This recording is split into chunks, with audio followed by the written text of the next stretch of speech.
So I think if you look at that nonprofit sector, look at the issues that are out there in the world, and when we say making a difference while making a dollar, we think that those issues that will make a difference are the way to make the dollar, not how to make the buck and then you write a check to help solve starvation in Africa. That's the old paradigm. You know, give them a fish. Yeah. So I think that's a good place to look for your future over the next 30 years. And the other thing is, and this in here this morning it says, over the last 10 years, the shift has been away from the Atlantic to the Pacific Rim. You've probably all heard of China, India. Yeah. Well, guess where we're sitting? Guess where Railroad University is sitting? You're sitting on the Pacific Rim, and I understand you have a strong relationship with China, correct? Every one of you go across campus, meet one of these sustainability students, and then meet one of the Chinese students and make friends and get working together, because you'll come up with an entrepreneurial opportunity. I'd also like to mention one other thing that popped up the other day. I thought this was interesting. You know, I came close with McDonald's coming to Canada. You know, that was one of the more successful ventures. They sold out to the headquarters and then went on to Russia, those guys. I came close with Bill Gates. You might want to think about something new for the future, which somebody the other day said is intuitive decision-making. Intuitive decision-making. Your intuition is the way you should make your decisions for the future. I mean, I was getting the, what do you call it when you're communicating with someone without talking?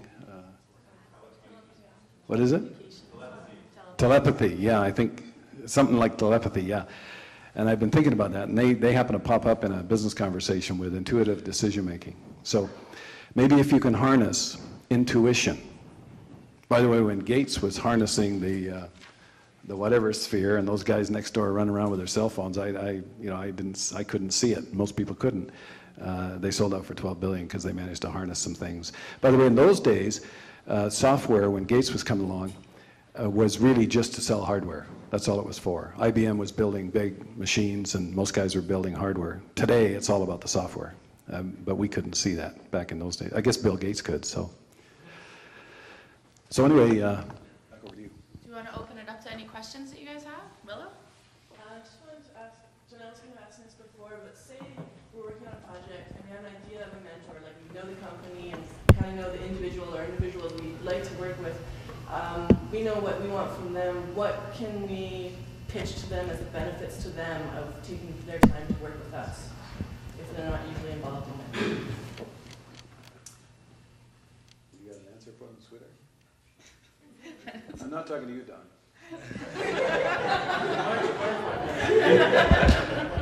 I'm talking to Ina. Has everybody met Ina? Yes, hi. Anyway, run that one by again. What could we convince the mentor? I know what I want from the mentor. I want their help and their, opinion on stuff I'm doing. But what can I say that they're going to get out of the relationship?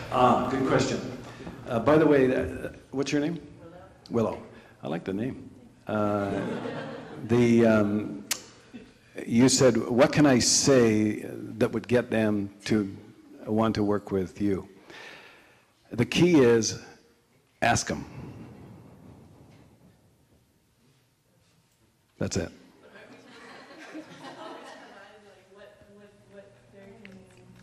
Generally what happens is you, as a, by the way, as a salesperson, one of the quickest ways to find out how people generate income, or how they generate income, is be a salesperson for that organization. You'll learn how to generate income. You'll learn what it means to bring money through the door. But I would go to them and ask them. I would be honest with them. I'd tell them what you want, and then ask them, what could I do for you in return? Okay? And then shut up and listen. And believe you me, it'll come spewing out. And if they can't think of anything, they ain't your mentor. That's it. Call the next one. By the way, next. Right, Scott? Yeah. Next. Are you thinking of doing any other projects down on the Baja that could be sustainable, any developments, maybe Todos Santos way, in the future or right now? Yeah, I had a phone call on my way over here on my BlackBerry right now, where a guy in Calgary wants me to meet him in San Francisco after Vegas next weekend, and to get advice on how to do a project in La Paz. And because we did a project in La Paz. And he wants to do one there, which makes some sense. And so we will be in La Paz in about 2 weeks. And he'll pay our way. We're going to drive the Baja, take Ina's sister, she's never driven it. And then also in our work with students, we had the opportunity to meet, you can all look this up on www.americanla.org, which is americanleadershipacademy.org. Get to know those guys. They're students from 99 universities in the United States.